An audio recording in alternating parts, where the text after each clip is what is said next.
بسم اللہ الرحمن الرحیم۔ ناظرین محترم، ایک سوال پوچھا گیا کہ یتیم کسے کہتے ہیں اور وہ اپنی عمر کے اعتبار سے کب تک یتیم رہتا ہے؟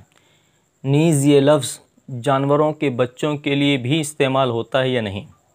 تو جواباً عرض یہ ہے کہ یتیم یتمن سے بنا، جس کا معنی ہے تنہا رہ جانا یا اکیلا رہ جانا یا علیحدہ ہو جانا۔ تو اس معنی کے اعتبار سے یہ بہت سی چیزوں پر بولا جاتا ہے، یعنی اس کا اطلاق صرف انسانوں کے بچوں پر نہیں بلکہ بہت سی چیزوں پر ہوتا ہے۔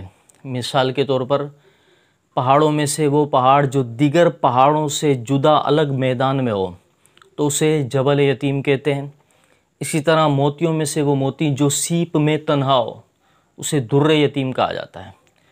اصطلاحی معنی اس کا یہ ہے کہ وہ نابالغ بچہ یا بچی جس کے والد کا انتقال ہو جائے تو اسے یتیم کہا جاتا ہے، اور اپنی عمر کے اعتبار سے وہ بالغ ہونے تک یتیم ہی کہلاتا ہے۔